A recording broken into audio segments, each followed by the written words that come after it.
Dans les archives judiciaires de Memphis, Tennessee, dissimulées pendant près de 150 ans dans les caves humides du palais de justice du comté de Shelby, on découvrit en 1987 une liasse de documents reliés par un ruban noir.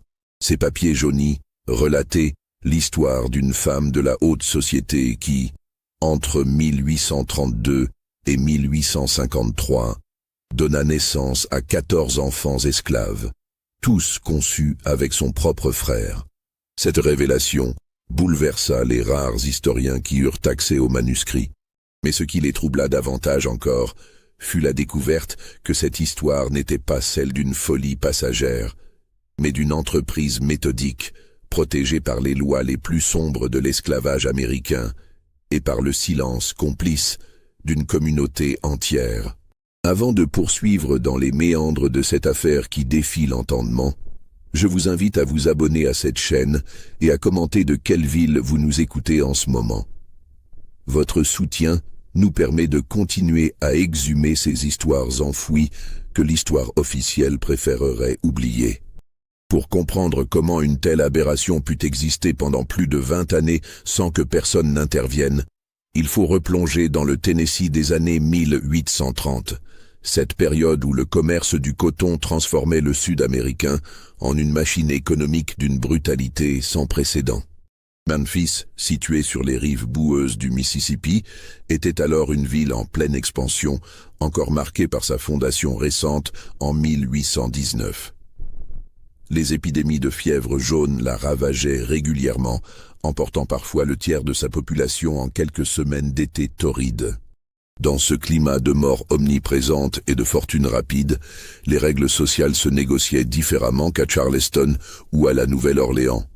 La famille Caldwell était arrivée dans le Tennessee en 1828, fuyant les dettes accumulées en Virginie par le patriarche Edmund Caldwell, joueur invétéré qui avait dilapidé l'héritage familial dans les tripots de Richmond. Avec les derniers vestiges de leur fortune, Edmund avait acheté une propriété de 200 acres à une quinzaine de kilomètres au sud-est de Memphis, dans une région où les plantations de coton commençaient tout juste à s'établir. La maison elle-même était modeste pour des gens qui prétendaient appartenir à l'aristocratie virginienne. Une bâtisse de bois à 2 étages, avec une véranda qui courait sur toute la façade, construite dans le style fédéral qui caractérisait les demeures de la première génération de planteurs. Derrière la maison principale se trouvaient les quartiers des esclaves, une rangée de cabanes en rondins dont les interstices laissaient passer le vent glacial de l'hiver et la chaleur suffocante de l'été. Edmund avait amené avec lui sa femme, Constance, une femme au visage pâle et aux mains tremblantes, consumée par une maladie pulmonaire qui l'emporterait en 1833. Il avait également emmené ses 2 enfants, Nathaniel, alors âgé de 22 ans, et sa sœur cadette, Abigail, qui venait de célébrer ses 19 ans. Les habitants de la région remarquèrent immédiatement l'étrange proximité qui unissait le frère et la sœur. Ils étaient toujours ensemble, parlant à voix basse, échangeant des regards que les voisins qualifiaient d'inappropriés. Mais dans une société où chacun gardait jalousement ses secrets et où les questions indiscrètes pouvaient mener à des duels mortels, personne n'osa formuler ouvertement ses soupçons. La famille possédait initialement 8 esclaves, achetés à crédit auprès d'un marchand de Memphis dont les registres ont depuis disparu. Parmi eux se trouvaient 3 hommes adultes pour le travail des champs, 2 femmes affectées aux tâches domestiques et 3 enfants dont on attendait qu'ils deviennent productifs dans quelques années. Les Caldwell traitaient leurs esclaves avec une dureté particulière, même selon les standards brutaux de l'époque.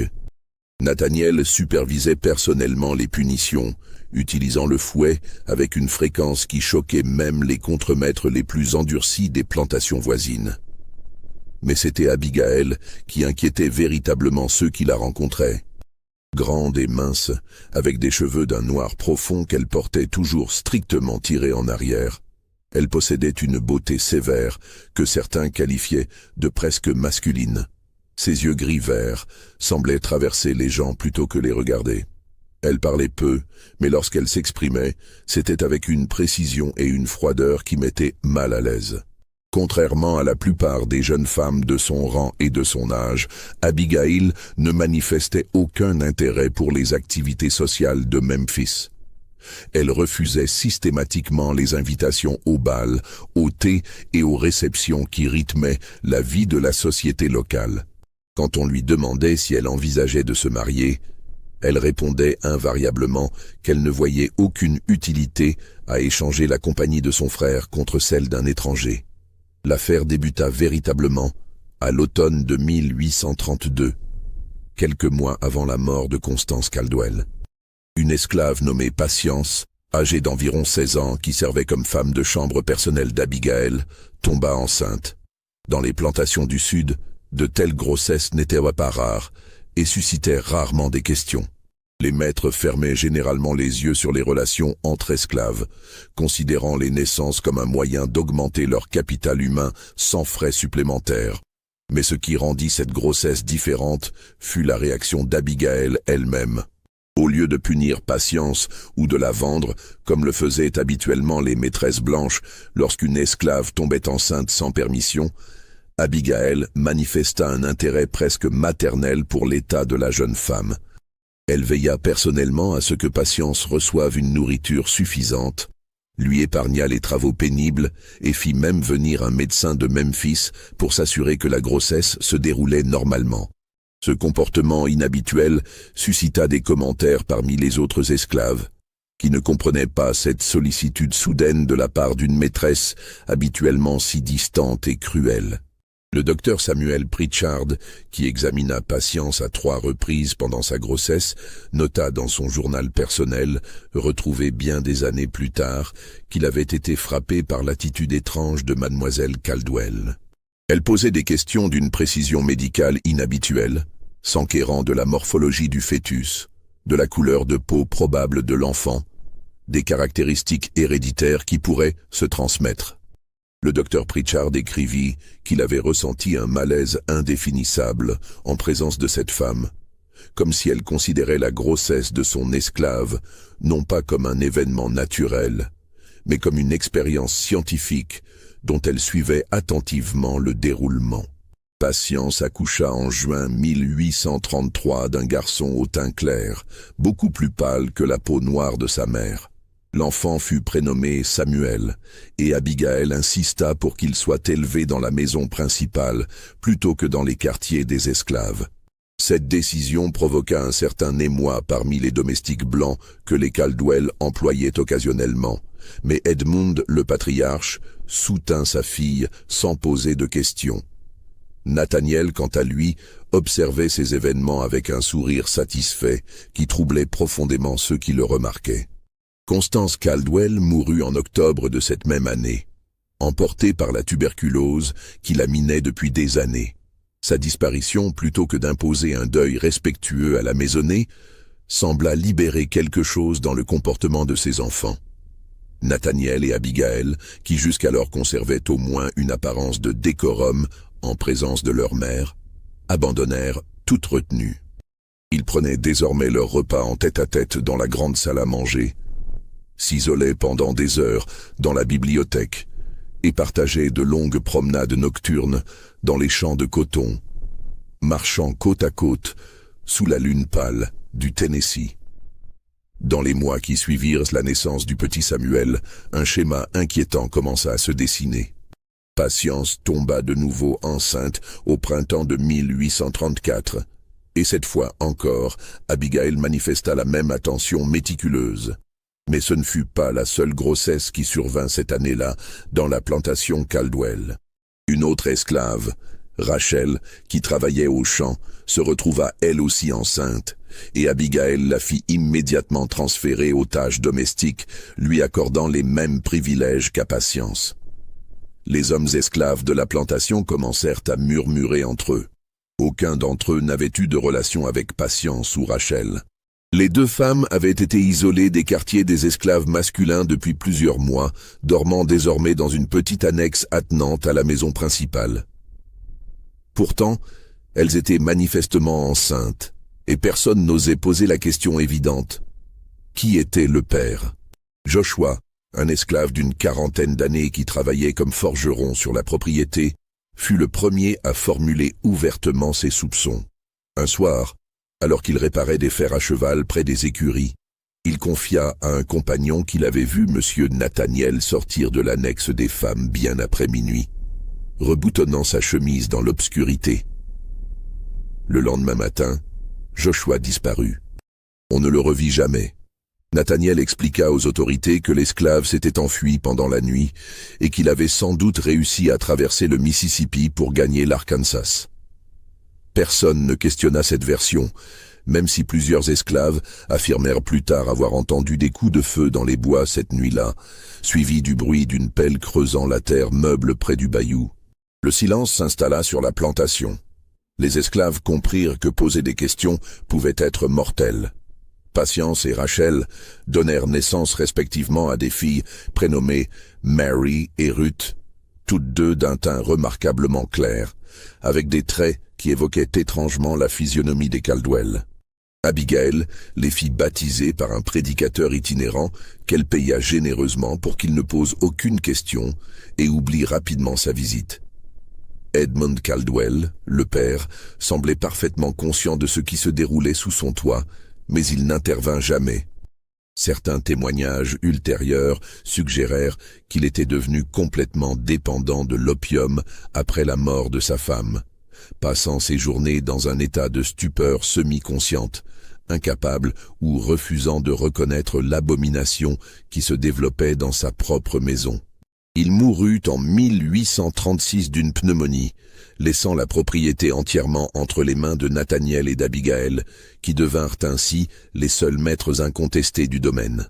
À partir de ce moment, le rythme des naissances s'accéléra. Presque chaque année, une ou plusieurs des jeunes esclaves de la plantation tombaient enceintes, et invariablement, les enfants qui naissaient présentaient des traits caucasiens marqués. En 1837, ce furent 3 naissances.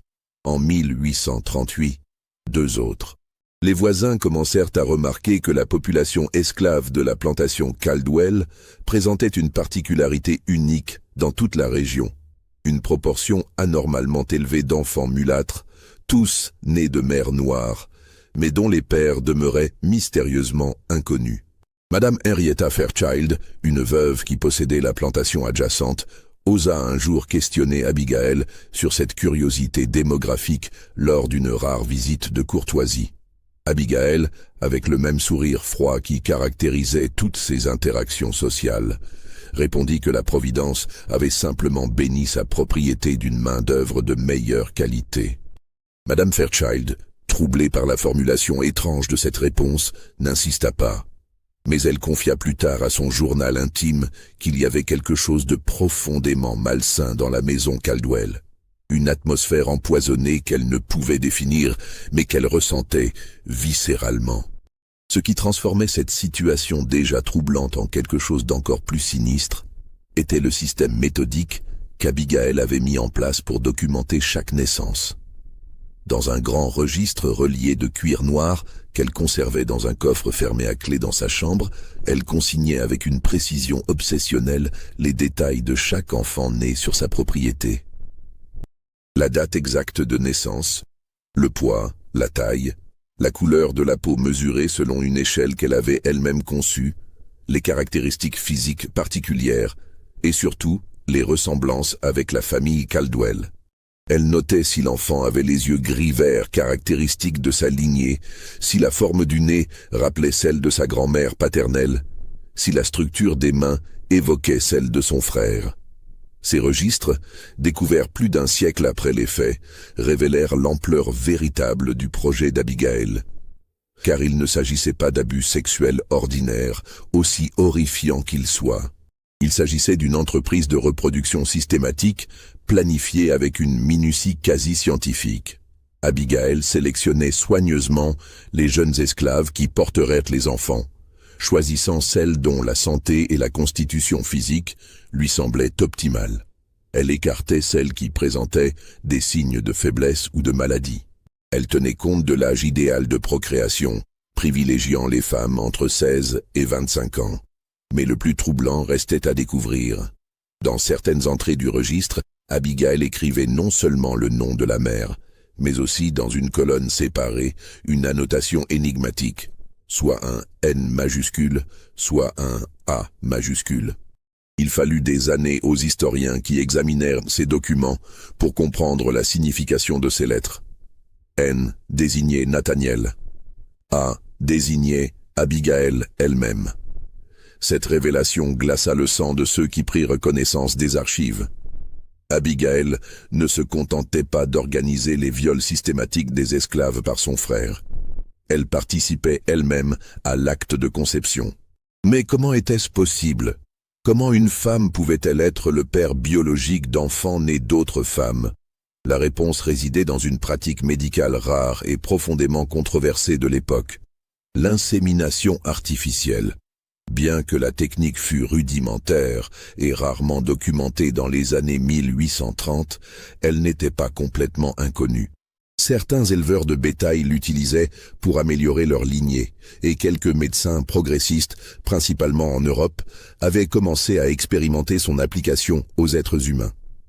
Abigail, qui possédait une bibliothèque étonnamment fournie pour une femme de son époque et de sa condition, avait acquis des traités médicaux français et allemands qui décrivaient ces procédures. Les annotations dans son registre le confirmaient. À côté de certains noms d'enfants marqués d'un A, elle avait écrit des notes techniques sur les méthodes qu'elle avait employées, le timing par rapport au cycle menstruel de l'esclave, et surtout la source du matériel génétique, son propre frère. Abigail récupérait la semence de Nathaniel et l'introduisait elle-même dans l'utérus de ses esclaves, transformant ces femmes en simples réceptacles pour perpétuer la lignée incestueuse des Caldwell. Cette découverte expliquait pourquoi tous les enfants nés sur la plantation présentaient des traits familiaux si marqués. Ils n'étaient pas le produit de viols aléatoires ou d'unions spontanées. Ils étaient le résultat d'un programme de reproduction eugénique primitif, conçu et exécuté par une femme obsédée par la pureté de son sang familial et par son frère, qui partageait cette obsession et ce désir pervers de perpétuer leur union interdite à travers des corps qui ne leur appartenaient pas. En 1843, après plus de 10 années de ce système, la plantation Caldwell comptait déjà 12 enfants esclaves issus de cette machinerie reproductive. Nathaniel avait alors 37 ans, Abigail 34. Leur apparence physique reflétait l'isolement dans lequel ils vivaient. Nathaniel avait développé une corpulence inquiétante, son visage bouffi et rougi par l'alcool qu'il consommait en quantité toujours plus importante. Ses mains tremblaient constamment, et son regard était devenu celui d'un homme hanté par ses propres démons. Abigail, en revanche, avait conservé sa minceur sévère, mais son visage s'était durci, ses traits s'étaient creusés, et ses yeux avaient pris une fixité presque cadavérique. Les esclaves vivaient dans une terreur permanente.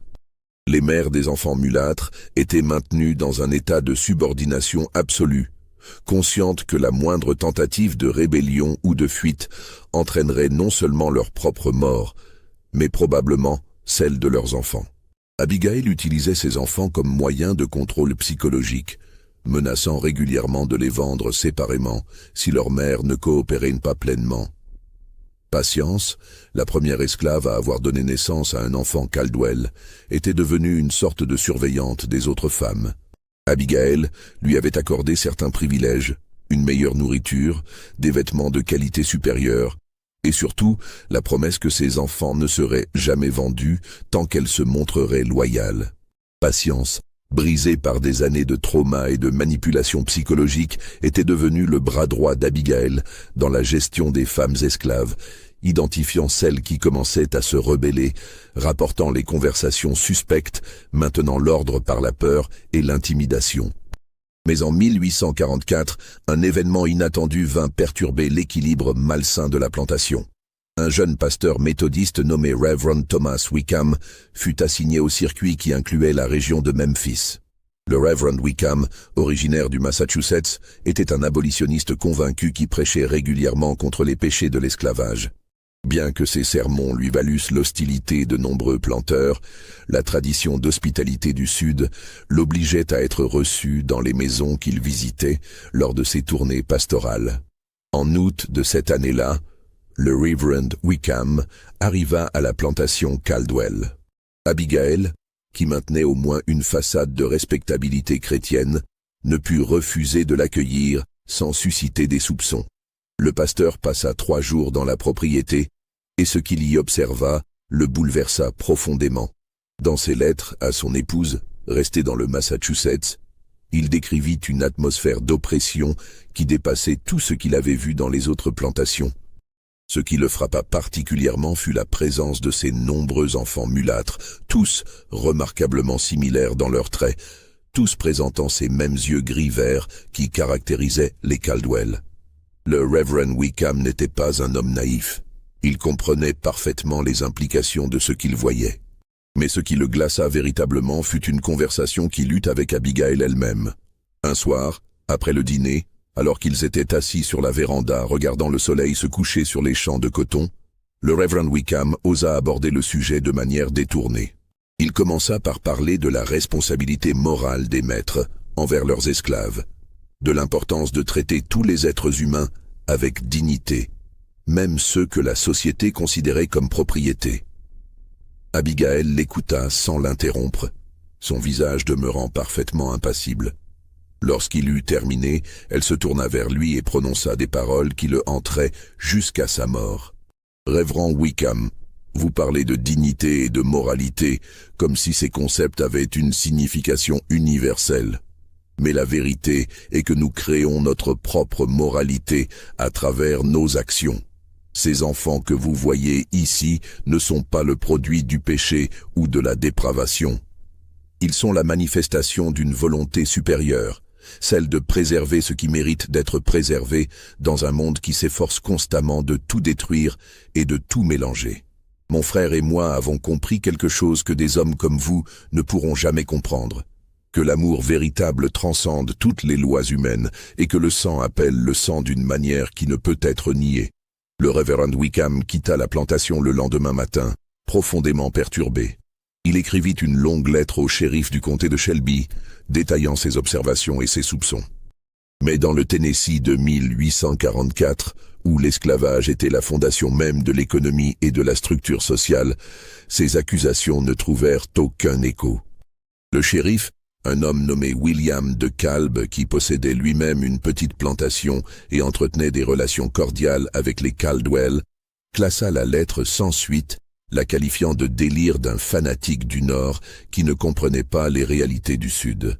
Si cette histoire vous glace le sang et vous pousse à vous interroger sur les abîmes de la nature humaine, n'hésitez pas à laisser un commentaire avec votre réaction. Pensez-vous que de telles horreurs aient réellement pu se produire? Partagez votre opinion et soutenez cette chaîne en vous abonnant. L'année 1847 marqua un tournant dans l'histoire de la plantation Caldwell. Nathaniel, dont la santé se dégradait rapidement à cause de son alcoolisme chronique et de ce qui semblait être une syphilis tertiaire contractée lors d'un voyage à la Nouvelle-Orléans, devint de plus en plus erratique dans son comportement. Il souffrait de crises de rage incontrôlables, durant lesquelles il frappait les esclaves avec une violence aveugle, parfois jusqu'à leur infliger des blessures graves. Abigail, qui jusqu'alors avait maintenu un contrôle strict sur tous les aspects de la plantation, commença à perdre son emprise sur la situation. Ce fut également cette année-là que 2 événements convergents précipitèrent la catastrophe finale. Premièrement, une épidémie de choléra frappa Memphis et les environs, tuant des centaines de personnes en quelques semaines. La plantation Caldwell ne fut pas épargnée. 3 esclaves adultes moururent, ainsi que 2 des enfants mulâtres, un garçon de 7 ans nommé Isaac et une fille de 5 ans nommée Rebecca. Ces morts plongèrent Abigail dans un état de fureur glaciale. Elle considérait ses enfants non seulement comme sa propriété, mais comme le résultat tangible de son projet, et leur disparition représentait un échec inacceptable de son système. Deuxièmement, Patience, qui avait servi loyalement Abigail pendant 15 années, atteignit le point de rupture. Elle avait donné naissance à 5 enfants issus du programme reproductif des Caldwell, et elle avait vu l'un d'entre eux mourir du choléra. Quelque chose se brisa en elle. Une nuit de septembre, elle tenta de s'enfuir avec ses 4 enfants survivants, espérant traverser le Mississippi et gagner le territoire indien, où elle pensait pouvoir trouver refuge. Nathaniel les rattrapa avant l'aube. Ce qui suivit fut rapporté par plusieurs esclaves qui entendirent les cris depuis leur quartier. Nathaniel ramena Patience et ses enfants dans la cour centrale de la plantation. Et là, devant tous les esclaves qu'il avait forcés à se rassembler, il fouetta Patience pendant près d'1 heure, jusqu'à ce que son dos ne soit plus qu'une masse sanguinolente de chair lacérée. Puis, tandis qu'elle gisait inconsciente dans la poussière, il se tourna vers ses enfants et leur donna un choix. Soit il le suppliait de pardonner à leur mère, soit il la tuerait sur le champ. Les enfants, âgés de 4 à 14 ans, pleurèrent et le supplièrent. Nathaniel sembla satisfait de leur terreur. Il ordonna qu'on ramène Patience dans l'annexe des femmes, où elle mit plusieurs semaines à se rétablir partiellement de ses blessures. Mais elle ne retrouva jamais complètement l'usage de ses jambes, et elle passa le reste de sa vie à boiter douloureusement. Cet acte de cruauté extrême, même selon les standards brutaux de l'esclavage, finit par attirer l'attention des autorités. Un médecin de Memphis, le docteur Elijah Monroe, qui avait été appelé pour traiter certains cas de choléra dans les plantations voisines, entendit parler de l'incident. Poussé par sa conscience, il se rendit au bureau du nouveau shérif du comté, Lucas Pemberton, qui venait de remplacer William DeKalb après la mort de ce dernier du choléra. Le shérif Pemberton, contrairement à son prédécesseur, n'avait pas de lien personnel avec les Caldwell. Il accepta d'enquêter sur les allégations du docteur Monroe. En octobre 1847, accompagné de 2 adjoints, il se rendit à la plantation Caldwell pour mener une inspection officielle. Ce qu'il y découvrit le stupéfia. Les esclaves, terrorisés par des années d'abus et de menaces, refusèrent d'abord de parler. Mais l'un des adjoints, un homme nommé James Crawford, qui parlait couramment le créole louisianais et qui avait gagné la confiance de certains esclaves en leur parlant dans cette langue, réussit à obtenir des témoignages fragmentaires. Il apprit l'existence des enfants mulâtres, tous d'apparence remarquablement similaires. Il apprit les punitions brutales, les disparitions inexpliquées, l'atmosphère de terreur constante. Mais ce fut la découverte du registre noir d'Abigail qui transforma cette enquête pour maltraitance d'esclaves en quelque chose de beaucoup plus sinistre. L'adjoint Crawford, explorant la maison principale pendant que le shérif interrogeait Nathaniel, trouva le registre dans un coffre dont la serrure avait été forcée par l'un des esclaves domestiques plus coopératifs.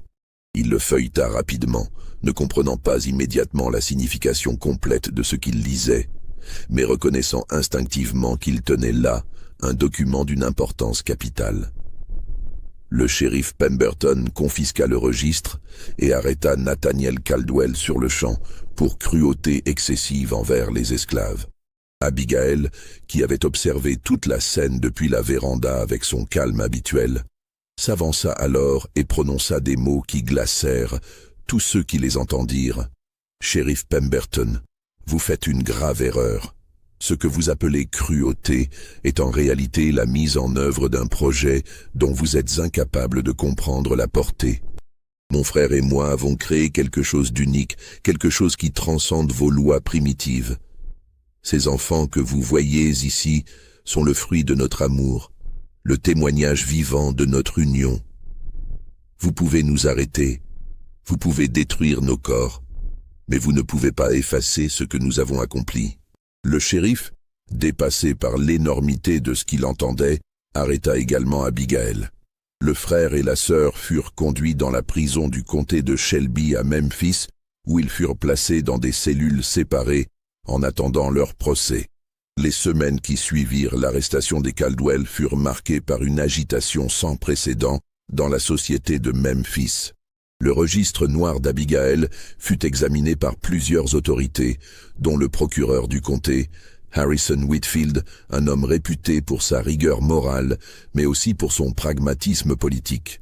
Ce qu'il découvrit dans ces pages le plongea dans un dilemme juridique et moral dont il ne sortirait jamais complètement indemne. Le registre contenait 14 entrées d'enfants nés entre 1833 et 1847, tous issus de l'union génétique entre Nathaniel et Abigail Caldwell, conçus dans les corps d'esclaves qui servaient de mères porteuses involontaires. Les annotations techniques d'Abigail décrivaient avec une précision clinique les méthodes qu'elle avait employées, les cycles menstruels qu'elle avait suivis, les taux de réussite de ses inséminations, les caractéristiques physiques transmises à chaque génération. C'était un document qui aurait pu figurer dans les annales d'une science pervertie, une proto-eugénique appliquée non pas à l'amélioration de l'humanité, mais à la perpétuation d'une relation incestueuse par des moyens d'une cruauté inimaginable. Le procureur Whitfield se retrouva confronté à une réalité juridique complexe. Dans le Tennessee de 1847, les esclaves n'étaient pas considérés comme des personnes au sens juridique du terme, mais comme des biens meubles. Les lois qui régissaient les crimes sexuels ne s'appliquaient pas aux relations entre maîtres et esclaves. Un planteur pouvait violer ses esclaves en toute impunité, car le concept même de viol ne pouvait exister dans une relation où l'une des parties n'avait aucun droit légal sur son propre corps. Cette réalité monstrueuse était au cœur du système esclavagiste, mais elle était rarement énoncée aussi crûment. Cependant, ce qui compliquait l'affaire Caldwell était la nature incestueuse de la relation entre Nathaniel et Abigail. L'inceste, contrairement au viol d'esclaves, était bel et bien un crime dans le Tennessee, passible de peines sévères. Mais comment prouver qu'il y avait eu inceste, alors que Nathaniel et Abigail n'avaient jamais eu de relation sexuelle directe? Car c'était là toute la perversité géniale de leur système. Techniquement, ils n'avaient jamais eu de rapport charnel l'un avec l'autre. Abigail récupérait la semence de son frère et l'introduisait dans les esclaves. Il n'y avait pas de contact physique entre le frère et la sœur, pas au sens traditionnel du terme. Le procureur passa des semaines à consulter des experts juridiques de Nashville et même de Richmond, cherchant un précédent, une loi, quelque chose qui pourrait s'appliquer à cette situation sans équivalent. Pendant ce temps, dans leurs cellules respectives, Nathaniel et Abigail attendaient. Nathaniel, privé d'alcool, sombra rapidement dans un délirium tremement violent. Il passait ses nuits à hurler, à se cogner la tête contre les murs de sa cellule, à supplier qu'on lui apporte à boire. Les gardiens, effrayés par ses crises, durent l'attacher à son lit pendant plusieurs jours. Ses hurlements résonnaient dans toute la prison, terrorisant les autres détenus. Abigail, en revanche, demeurait parfaitement calme. Elle lisait la Bible que le aumônier de la prison lui avait apportée, mangeait la nourriture qu'on lui servait sans se plaindre et répondait poliment mais brièvement aux rares questions qu'on lui posait. Les gardiens rapportèrent qu'elle semblait complètement détachée de la réalité de sa situation, comme si son arrestation et son emprisonnement n'étaient qu'un inconvénient temporaire dans l'exécution d'un plan beaucoup plus vaste. En novembre 1847, le procureur Whitfield décida finalement de procéder à l'accusation. Il choisit de poursuivre les Caldwell pour 3 chefs d'inculpation. Premièrement, cruauté excessive envers les esclaves, ce qui était techniquement illégal même dans le sud esclavagiste, bien que rarement poursuivi. Deuxièmement, inceste, en arguant que la procréation assistée constituait une forme d'union sexuelle au sens large de la loi. Et troisièmement, un chef d'accusation beaucoup plus audacieux et controversé, celui de conspiration en vue de produire des êtres humains dans un but immoral. Ce troisième chef d'accusation ne reposait sur aucun précédent légal. C'était une invention juridique du procureur Whitfield lui-même, qui espérait que l'horreur pure de l'affaire convaincrait le jury d'accepter cette interprétation extensive de la loi.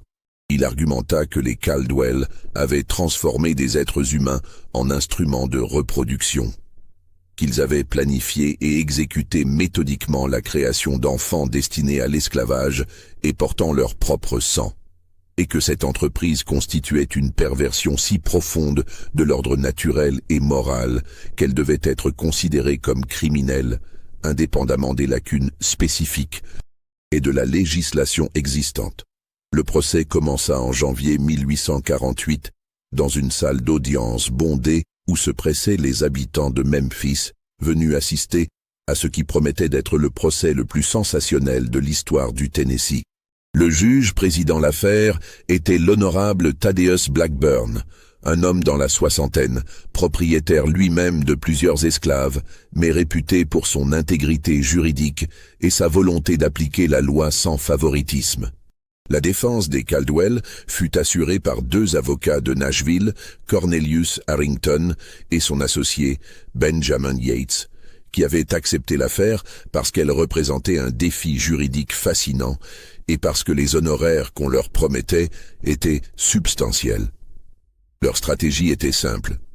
Ils reconnaîtraient les faits matériels, mais contesteraient leur interprétation juridique. Ils argumenteraient que, quels que soient les aspects moralement répréhensibles des actions de leurs clients, ces actions ne constituaient pas des crimes au regard de la loi du Tennessee. Le procès dura 3 semaines. Le procureur Whitfield fit défiler une série de témoins, le docteur Monroe, qui décrivit les blessures infligées à Patience. Le shérif Pemberton, qui raconta sa découverte du registre noir. Plusieurs esclaves de la plantation, dont Patience elle-même, qui témoignèrent des années de terreur et d'abus qu'ils avaient endurés. Patience, qui boitait toujours gravement des suites de son fouettage, fit une impression profonde sur le jury lorsqu'elle décrivit comment Abigail l'avait sélectionnée pour porter le premier enfant, comment elle avait été soumise aux procédures d'insémination, comment elle avait été forcée de regarder ses enfants grandir en sachant qu'ils portaient le sang de ses maîtres. Mais le témoignage le plus dévastateur vint du docteur Samuel Pritchard, maintenant âgé de 70 ans, qui avait examiné Patience lors de sa première grossesse en 1832. Il produisit son journal personnel, dans lequel il avait noté ses observations et ses soupçons. Il témoigna qu'il avait compris dès le début qu'il se passait quelque chose d'anormal dans la plantation Caldwell, mais qu'il n'avait pas osé intervenir, par lâcheté et par peur des conséquences sociales et professionnelles. Il pleurait en livrant son témoignage, avouant sa propre complicité silencieuse dans l'horreur qui s'était déroulée pendant 15 années. La défense, quant à elle, adopta une approche qui choqua même certains des partisans les plus fervents de l'esclavage. Maître Harrington argumenta que, selon la lettre de la loi du Tennessee, ses clients n'avaient commis aucun crime. Les esclaves étaient leur propriété légale, et ils avaient le droit de les utiliser comme ils l'entendaient, tant qu'ils ne les tuaient pas ou ne les mutilaient pas de manière à les rendre inutilisables. Les cicatrices sur le dos de Patience, aussi horribles qu'elles soient, n'avaient pas détruit sa capacité de travail. L'inceste, argumenta-t-il, ne pouvait s'appliquer car il n'y avait eu aucune relation sexuelle directe entre Nathaniel et Abigail. Quant à la conspiration pour produire des êtres humains dans un but immoral, c'était une invention juridique sans fondement dans la loi existante. Puis, dans un mouvement qui stupéfia toute la salle, Maître Harrington appela Abigail elle-même à témoigner. C'était un risque énorme, car permettre à l'accusé de parler pouvait facilement se retourner contre la défense. Mais Harrington avait rencontré Abigail à plusieurs reprises pendant la préparation du procès, et il avait été frappé par son intelligence et par son étrange capacité à rationaliser ses actions les plus monstrueuses. Il paria que le jury, composé exclusivement d'hommes blancs propriétaires d'esclaves, pourrait être sensible à une défense philosophique de la suprématie blanche et de la préservation du sang pur. Abigail monta à la barre des témoins, vêtue d'une robe noire austère, ses cheveux tirés en arrière comme toujours. Elle parla d'une voix claire et posée, sans émotion apparente. Elle expliqua qu'elle et son frère avaient grandi dans une famille marquée par la déchéance et le déshonneur, que leur père avait dilapidé leur héritage, que leur mère était morte dans la misère. Elle décrivit comment elle et Nathaniel s'étaient jurés mutuellement qu'ils restaureraient la gloire de leur nom, qu'ils créeraient une nouvelle lignée Caldwell qui effacerait la honte de leurs parents. Puis, elle expliqua, avec une logique glaciale, pourquoi elle avait choisi d'utiliser ses esclaves comme mères porteuses plutôt que de concevoir elle-même des enfants avec Nathaniel. Elle dit qu'elle avait compris, que des enfants issus directement de leur union incestueuse auraient été socialement inacceptables, qu'ils auraient été stigmatisés et rejetés.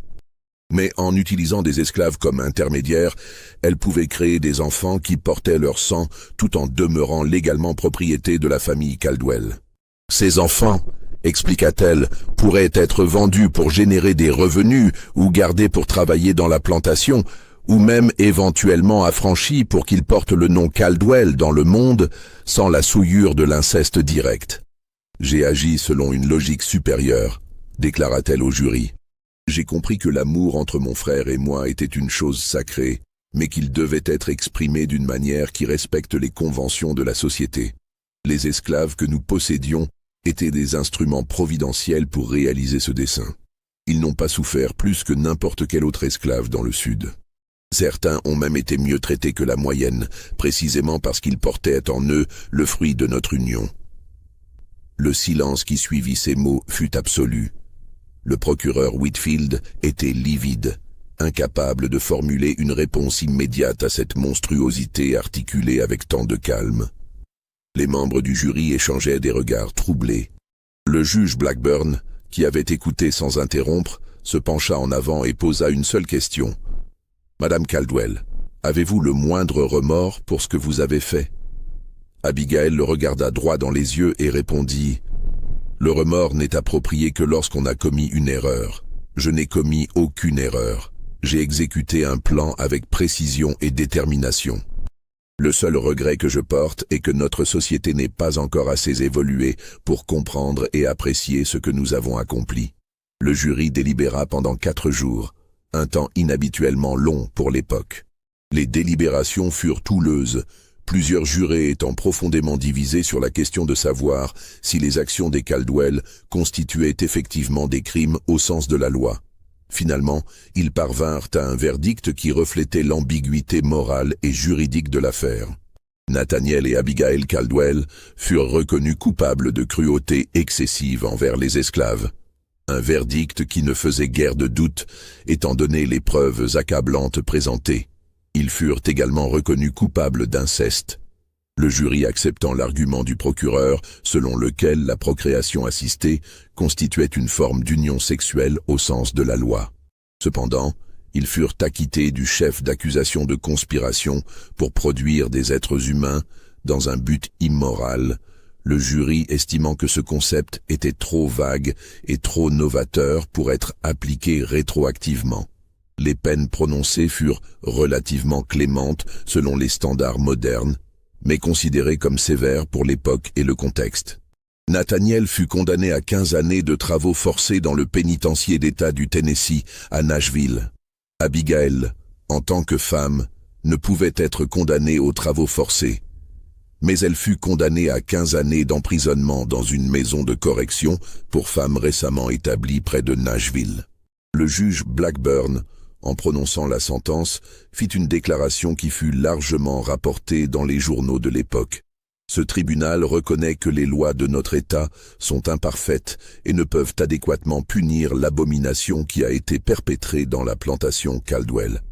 Néanmoins, nous devons travailler avec les outils juridiques dont nous disposons.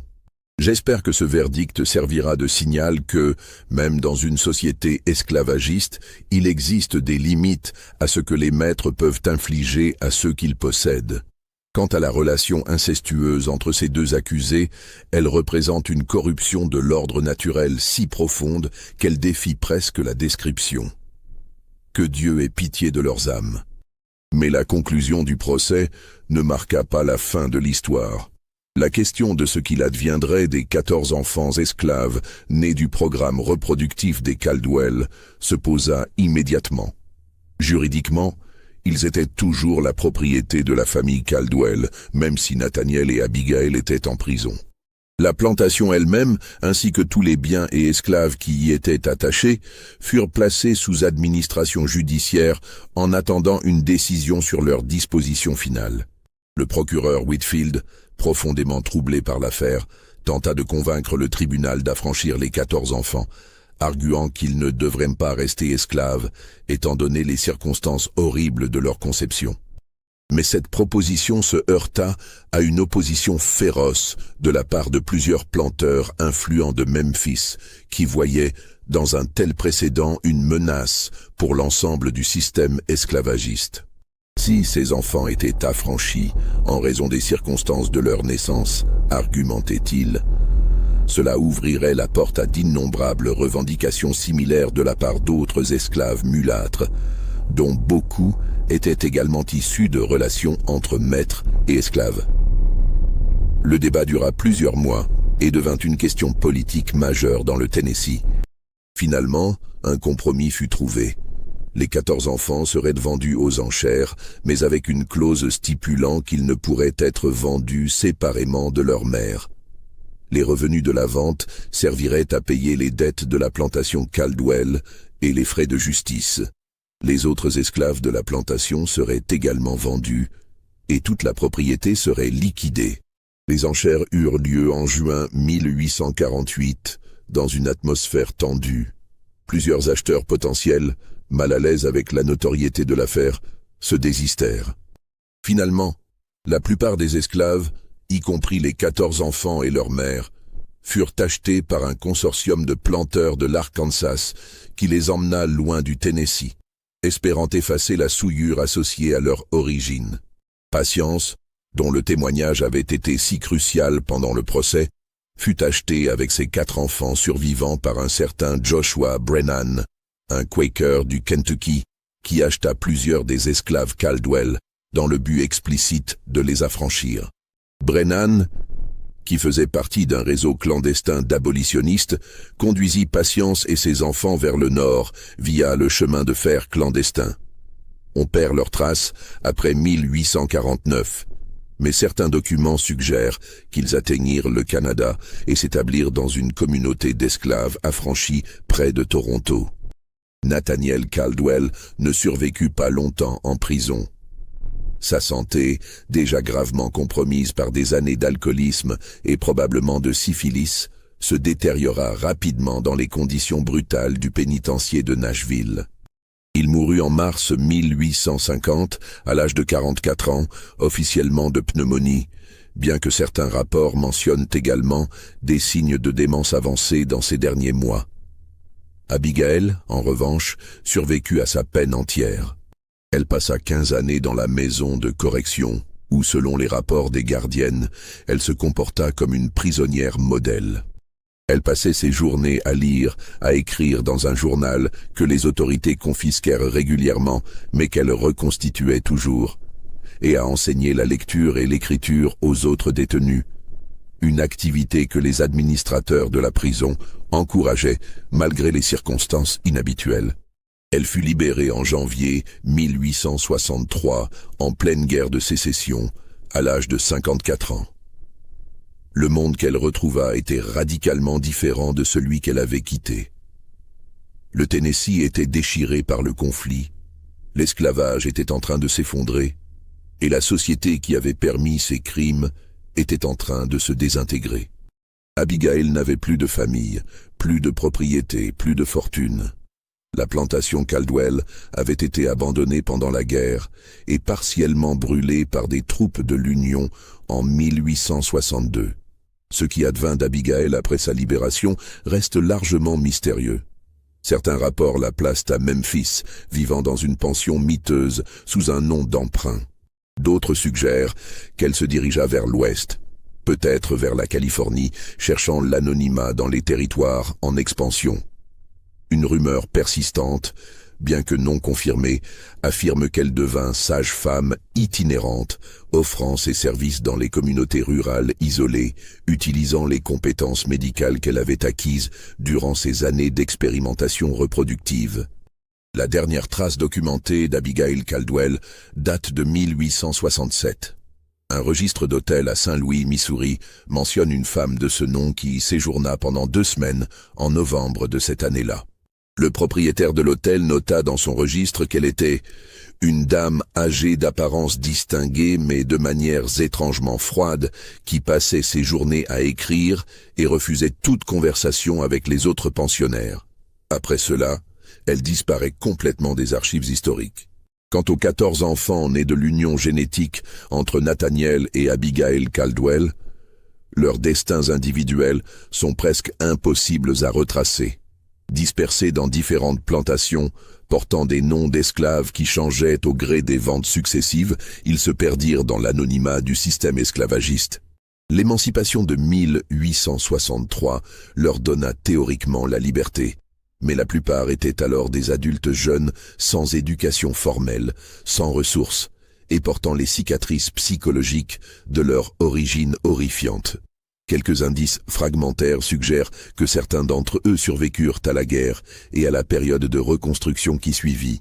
Un document des Freedmen's Bureau de Memphis mentionne en 1866 une femme nommée Mary Caldwell, âgée d'environ 30 ans, qui demanda de l'aide pour localiser d'autres membres de sa famille.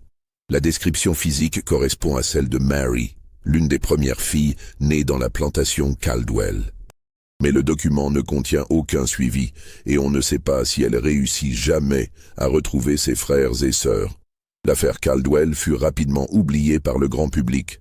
La guerre de sécession, qui éclata 13 ans après le procès, éclipsa toutes les horreurs antérieures de l'esclavage. Dans le chaos de la guerre et de la reconstruction, puis dans les décennies d'amnésie sélective qui caractérisèrent la période de la rédemption sudiste, cette histoire particulièrement sombre disparut des mémoires collectives.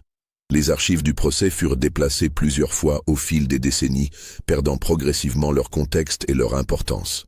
Lorsqu'elles furent redécouvertes en 1987, ce fut presque par accident. Un historien de l'université de Memphis, le professeur Daniel Hutchinson, qui effectuait des recherches sur les pratiques judiciaires dans le Tennessee d'avant-guerre, tomba sur la liasse de documents reliés par un ruban noir dans les sous-sols du palais de justice. Ce qu'il lut le bouleversa si profondément qu'il mit plusieurs mois avant de pouvoir en parler publiquement. Le professeur Hutchinson publia ses découvertes dans une revue académique spécialisée en 1989. L'article, intitulé « Inceste, esclavage et eugénique primitive », le cas Caldwell du Tennessee créa un certain émoi dans les cercles universitaires, mais ne pénétra jamais véritablement la conscience publique. Les médias grand public, quand ils mentionnèrent l'affaire, la présentèrent comme une curiosité historique macabre, un cas isolé de folie individuelle, plutôt que comme un symptôme révélateur des déformations morales produites par le système esclavagiste lui-même.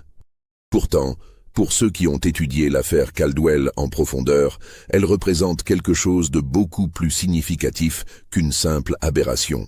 Elle révèle avec une clarté terrible comment un système qui déshumanise complètement une catégorie d'êtres humains permet non seulement les abus ordinaires que nous associons à l'esclavage, les coups, le travail forcé, l'exploitation sexuelle, mais aussi des perversions beaucoup plus élaborées et systématiques. L'histoire des Caldwell nous force à confronter une vérité inconfortable, que le mal extraordinaire n'est pas toujours le produit de la folie ou de l'irrationalité, mais peut au contraire être le résultat d'une rationalité pervertie, d'une planification méticuleuse, d'une intelligence mise au service d'objectifs monstrueux. Abigail Caldwell n'était pas une démente au sens clinique du terme. Elle était hautement intelligente, méthodique, capable de justifier philosophiquement ses actions dans le cadre des valeurs de suprématie blanche qui dominaient sa société. Le registre noir qu'elle tenait avec tant de soin n'était pas le produit d'un esprit dérangé, mais d'un esprit scientifique appliqué à des fins immorales. Dans un autre contexte, avec d'autres valeurs éthiques, cette même capacité d'observation minutieuse et de planification à long terme aurait pu produire des contributions positives à la connaissance humaine. Mais dans le contexte de l'esclavage américain, où les êtres humains noirs étaient légalement traités comme du bétail, cette intelligence devint un instrument d'horreur. Ce qui rend l'affaire Caldwell si profondément troublante, c'est précisément sa légalité technique. Jusqu'à leur arrestation pour cruauté excessive, Nathaniel et Abigail opéraient largement dans le cadre des lois de leur époque et de leur lieu. Les viols systématiques d'esclaves n'étaient pas illégaux.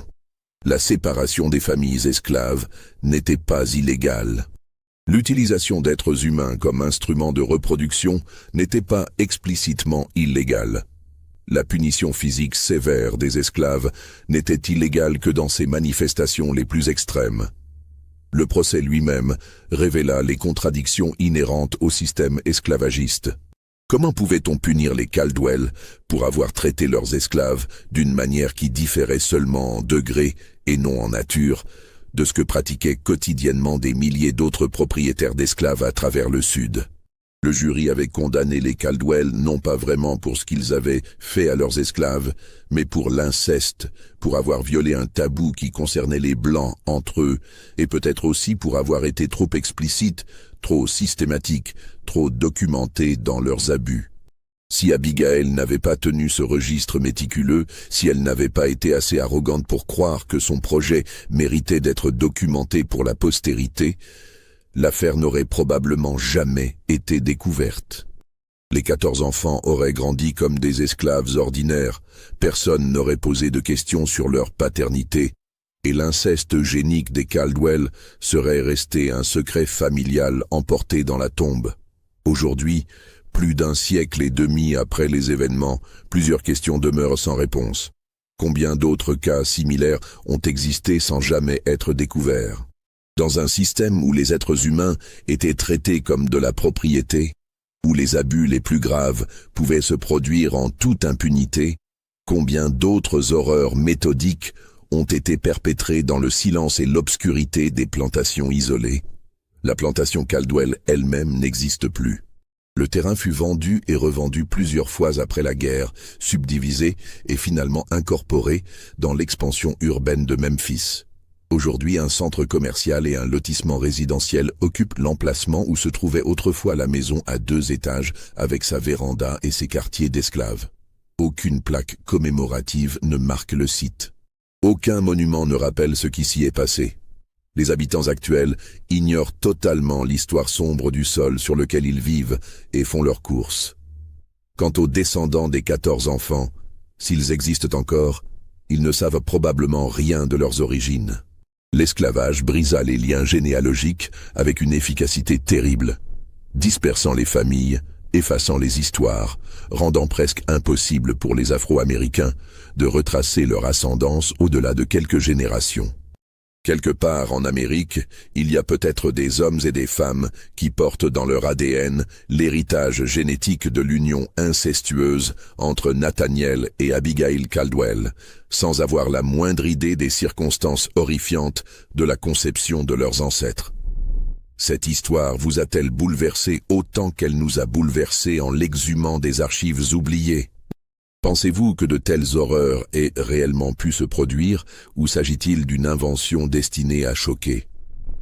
Les documents existent, fragmentaires et troublants, mais la vérité complète demeure enveloppée dans les ombres du passé. Laissez-nous votre réflexion en commentaire.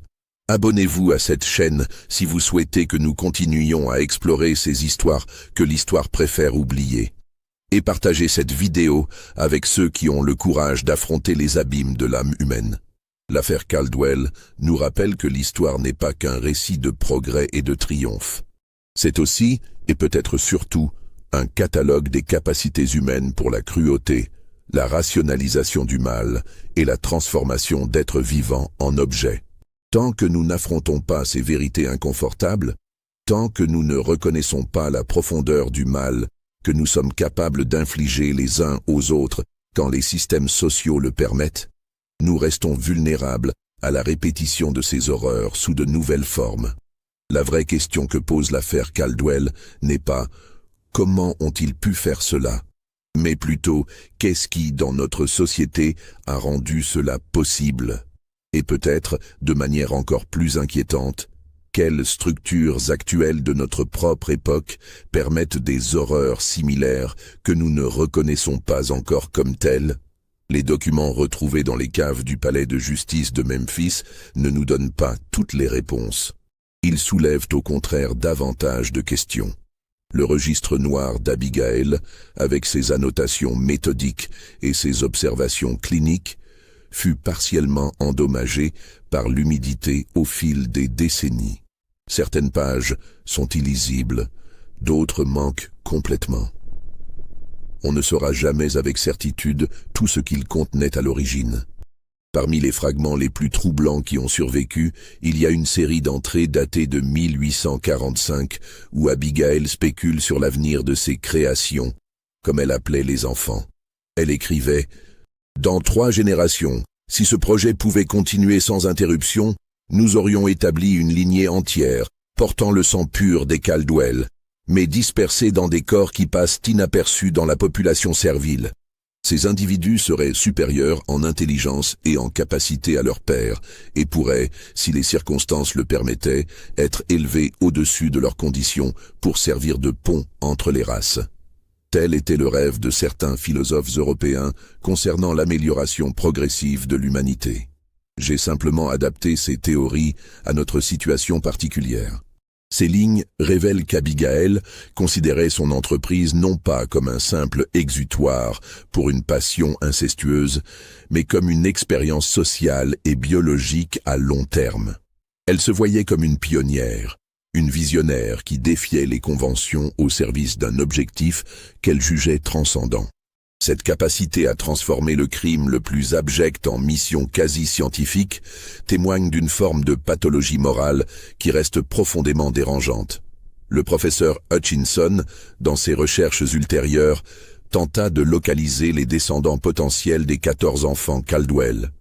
Il plaça des annonces dans plusieurs journaux afro-américains à travers le Sud, demandant à toute personne ayant des ancêtres esclaves de la région de Memphis dans les années 1830 à 1850 de le contacter. Il reçut quelques réponses, dont une qui attira particulièrement son attention. Une femme âgée de Detroit, Michigan, nommée Clarissa Johnson, née en 1906, écrivit qu'elle se souvenait que sa grand-mère, morte en 1923, avait souvent parlé d'une malédiction du sang qui pesait sur leur famille. Cette grand-mère, qui s'appelait Ruth et qui était née en esclavage dans le Tennessee vers 1844, racontait qu'elle et ses frères et sœurs étaient différents des autres esclaves, qu'ils portaient la marque des maîtres d'une manière qui les mettait en danger. Ruth avait apparemment fui vers le nord pendant la guerre de sécession et s'était réfugiée à Detroit, où elle avait délibérément coupé tous les liens avec son passé, refusant même de révéler à ses propres enfants le nom de la plantation où elle était née. Le professeur Hutchinson proposa à Madame Johnson de faire un test ADN pour voir s'il existait un lien génétique avec les Caldwell. Madame Johnson refusa catégoriquement. Dans sa dernière lettre au professeur, elle écrivit « Ma grand-mère a passé 60 ans à essayer d'oublier ce qui lui était arrivé. Elle a construit une nouvelle vie, une nouvelle identité, loin de cette horreur. Je ne vais pas détruire son travail en déterrant des secrets qui devraient rester enterrés. Si elle était vraiment l'une de ces enfants dont vous parlez, alors elle a eu raison de fuir et de se taire. Certaines vérités ne méritent pas d'être connues. Cette réponse, bien que frustrante du point de vue historique, est profondément compréhensible d'un point de vue humain. Les descendants des victimes de l'esclavage portent déjà le poids d'une histoire traumatique transmise de génération en génération. Découvrir que leurs ancêtres furent non seulement esclaves, mais également le produit d'un programme de reproduction incestueuse eugénique ajouterait une couche supplémentaire de traumatisme à un fardeau déjà presque insupportable. Le professeur Hutchinson abandonna finalement ses recherches sur les descendants en 1993, citant des raisons de santé, mais aussi, comme il l'admit dans une interview privée, un malaise moral croissant face à son propre projet. Je me suis rendu compte, dit-il, que je répétais d'une certaine manière ce qu'Abigail Caldwell avait fait. Elle avait transformé des êtres humains en sujets d'expérience. Moi, je transformais les descendants de ces victimes en objets de curiosité académique. À un certain moment, il faut reconnaître que certaines histoires appartiennent à ceux qui les ont vécues, et que notre rôle en tant qu'historien n'est pas de tout révéler, mais de témoigner avec respect et humilité. Les rares historiens qui ont étudié l'affaire Caldwell depuis lors ont adopté une approche plus prudente et plus éthique. Ils se concentrent sur les aspects systémiques plutôt que sur les détails individuels, sur les structures qui permirent de telles horreurs, plutôt que sur les horreurs elles-mêmes. L'affaire est devenue un cas d'étude dans certains cours universitaires sur l'histoire de l'esclavage, sur l'eugénisme, sur l'intersection entre le pouvoir, le genre et la race dans le Sud d'avant-guerre. Mais elle demeure largement inconnue du grand public. Contrairement à d'autres scandales historiques qui ont été transformés en films, en documentaires, en romans populaires, l'affaire Caldwell reste confinée aux archives académiques et aux chapitres obscurs de livres d'histoire spécialisés. Peut-être est-ce parce que son horreur est trop pure, trop dénuée de tout élément rédempteur ou cathartique. Il n'y a pas de héros dans cette histoire, pas de sauvetage miraculeux, pas de justice pleinement rendue. Il n'y a que la démonstration froide de ce que des êtres humains peuvent faire à d'autres êtres humains quand les conditions sociales le permettent. Dans les dernières années de sa vie, le professeur Hutchinson donna une conférence à l'université de Memphis où il partagea une réflexion qui résume peut-être le mieux l'importance durable de l'affaire Caldwell. Il dit « Nous aimons croire que les monstres sont différents de nous, qu'ils sont reconnaissables, qu'ils portent les marques visibles de leur monstruosité. » Mais Nathaniel et Abigail Caldwell étaient à tous les égards extérieurs des membres respectables de leur communauté. Ils allaient à l'église, payaient leurs impôts, respectaient les conventions sociales. Leur monstruosité ne résidait pas dans leur apparence ou dans leur comportement public, mais dans ce qu'ils faisaient dans le secret de leur propriété, protégés par des lois qui déniaient l'humanité même de leurs victimes. L'affaire Caldwell nous enseigne, continua-t-il, que le mal ordinaire, le mal banal, pour reprendre l'expression d'Hannah Arendt, peut coexister avec des formes de mal extraordinairement élaborées et perverses.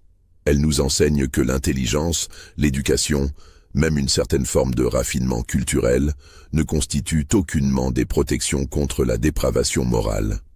Et elle nous enseigne peut-être le plus important, que les systèmes d'oppression ne produisent pas seulement les abus que nous anticipons, mais aussi des abus que nous ne pouvons même pas imaginer avant qu'ils se produisent. La maison de correction pour femmes où Abigail passa 15 années fut démolie en 1928. Le pénitencier où Nathaniel mourut fut fermé en 1972 et transformé en musée. Aucune des deux institutions ne mentionne l'affaire Caldwell dans ses archives publiques. Le palais de justice de Memphis, où se déroula le procès, fut reconstruit en 1909 après un incendie, et les nouveaux bâtiments ne portent aucune trace de ce qui s'y était passé 6 décennies plus tôt. L'histoire s'efface ainsi, lentement, mais inexorablement. Les bâtiments disparaissent, les documents se désintègrent, les témoins meurent, et avec eux meurent les mémoires vivantes des événements. Dans quelques générations, si aucun effort particulier n'est fait pour préserver cette histoire, l'affaire Caldwell pourrait disparaître complètement, devenir un de ces innombrables secrets que le temps enterre sans laisser de traces. Mais peut-être y a-t-il une raison pour laquelle cette histoire refuse de disparaître complètement. Peut-être qu'elle persiste dans les archives poussiéreuses, dans les registres jaunis, dans les fragments de témoignages, parce qu'elle a quelque chose d'essentiel à nous dire sur la nature humaine et sur les sociétés que nous construisons. Elle nous rappelle que la cruauté systématique n'est pas une anomalie de l'histoire, mais une possibilité permanente qui émerge lorsque nous déshumanisons certains groupes d'êtres humains. Aujourd'hui, quand nous regardons en arrière vers l'esclavage américain, nous avons tendance à le voir comme un mal monolithique, une institution uniforme de cruauté et d'exploitation. Mais l'affaire Caldwell nous rappelle que même au sein de cette institution déjà monstrueuse, il existait des gradations de l'horreur, des niches où l'imagination perverse pouvait inventer de nouvelles formes d'abus que même les défenseurs les plus acharnés de l'esclavage trouvaient troublantes. La vraie terreur de cette histoire ne réside pas dans les actes spécifiques de Nathaniel et Abigail, aussi horrifiants soient-ils. Elle réside dans la révélation que l'esclavage, en transformant des êtres humains en propriété absolue, créait un espace où littéralement n'importe quelle perversion pouvait être perpétrée sans conséquence, tant qu'elle ne violait pas les tabous internes de la classe dominante blanche. Les Caldwell ne furent pas punis pour ce qu'ils firent à leurs esclaves. Ils furent punis pour l'inceste, pour avoir violé un interdit qui concernait les relations entre blancs. Cette distinction est cruciale. Elle révèle que même le procès qui les condamna était fondamentalement vicié par le même système de valeurs qui avait permis leur crime en premier lieu. Le tribunal ne reconnut jamais vraiment l'humanité complète des victimes. Les 14 enfants furent traités tout au long du procès, non pas comme des victimes de viols et d'abus, mais comme des preuves matérielles de l'inceste entre Nathaniel et Abigail. Leur statut d'êtres humains avec leurs propres droits et leur propre dignité ne fut jamais pleinement reconnu. Patience, malgré son témoignage courageux, retourna à l'esclavage immédiatement après le procès. Le fait qu'elle fût finalement affranchie par Joshua Brennan était dû non pas à une décision du tribunal ou à une reconnaissance officielle de ce qu'elle avait enduré, mais à l'intervention d'un individu charitable qui agissait en dehors du système judiciaire. Le système lui-même ne lui offrit aucune réparation, aucune compensation, aucune reconnaissance formelle de son statut de victime. C'est peut-être cet aspect de l'affaire qui la rend si difficile à confronter aujourd'hui. Elle nous force à reconnaître que même lorsque le système esclavagiste punissait ses excès les plus flagrants, il le faisait d'une manière qui réaffirmait ses propres valeurs fondamentales de suprématie blanche et de négation de l'humanité noire. Il n'y eut pas de moment de justice véritable dans cette histoire, pas de moment où les victimes furent pleinement reconnues et leurs droits pleinement restaurés. Les derniers documents relatifs à l'affaire Caldwell datent de 1989, lorsque le professeur Hutchinson publia son article académique. Depuis lors, l'affaire est retombée dans l'obscurité relative. Quelques thèses de doctorat l'ont mentionné en passant. Quelques articles spécialisés l'ont analysée sous différents angles. Mais elle n'a jamais capturé l'imagination publique de la manière dont d'autres scandales historiques l'ont fait. Peut-être est-ce préférable ainsi. Peut-être que certaines histoires ne sont pas destinées à devenir des divertissements populaires ou des leçons morales simplistes. Peut-être que l'affaire Caldwell doit rester dans les marges, accessible à ceux qui cherchent véritablement à comprendre les profondeurs de la dépravation humaine et les structures sociales qui la rendent possible, mais protégée de la trivialisation qui accompagne souvent la popularité. Ce qui est certain, c'est que quelque part dans les sous-sols du palais de justice du comté de Shelby à Memphis, Tennessee, l'alias de documents reliés par un ruban noir continue d'exister. Les pages jaunies, avec leur écriture soignée du XIXe siècle, leurs annotations méticuleuses, leurs révélations horrifiantes, attendent dans l'obscurité humide témoignages silencieux d'une époque et d'un système qui permirent l'impensable. Et quelque part en Amérique, peut-être, vivent des hommes et des femmes qui portent dans leur code génétique l'héritage de Nathaniel et Abigail Caldwell, sans le savoir, vivant des vies ordinaires, ignorant complètement l'origine extraordinaire et terrible de leur lignée. Pour eux, cette ignorance est peut-être une bénédiction. Car que pourrait-on faire d'une telle connaissance, sinon la porter comme un fardeau supplémentaire dans une histoire déjà saturée de fardeaux? L'affaire Caldwell pose finalement une question à laquelle il n'existe pas de réponse satisfaisante. Combien d'autres histoires similaires, combien d'autres horreurs méthodiques et soigneusement documentées reposent dans des archives oubliées à travers tout le Sud américain, attendant d'être découvertes ou peut-être destinées à rester à jamais ensevelies? Et si nous les découvrons, que faisons-nous de ces connaissances? Comment honore-t-on la mémoire des victimes sans transformer leur souffrance en spectacle? Comment tire-t-on des leçons du passé sans rouvrir des blessures qui n'ont jamais vraiment guéri? Ces questions restent sans réponse, suspendues dans le silence qui suit toute révélation d'horreur historique. Tout ce que nous pouvons faire peut-être, c'est témoigner, reconnaître que cela s'est produit, reconnaître que les victimes ont existé, qu'elles ont souffert, qu'elles ont survécu ou péri, et que leur histoire mérite d'être connue, même si elle ne peut jamais être pleinement comprise ou pleinement réparée. La dame de Memphis qui procréa 14 esclaves avec son propre frère n'était pas un monstre sorti d'un conte fantastique. C'était une femme réelle, vivant dans une société réelle, opérant selon une logique qui, aussi pervertie soit-elle, était rendue possible par les structures légales et sociales de son époque. Reconnaître cette réalité, reconnaître que de telles personnes peuvent exister et prospérer dans certaines conditions sociales, c'est le premier pas vers la vigilance qui pourrait empêcher que de telles horreurs ne se reproduisent sous de nouvelles formes. Car c'est là l'ultime leçon de l'affaire Caldwell. Le mal extraordinaire n'exige pas de circonstances extraordinaires. Il suffit de systèmes qui déshumanisent, de lois qui permettent l'exploitation absolue, et de personnes suffisamment intelligentes et suffisamment dépourvues de scrupules moraux pour exploiter ces systèmes jusqu'à leurs limites les plus sombres.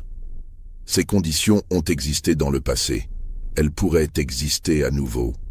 C'est notre responsabilité collective de s'assurer qu'elles ne le fassent pas.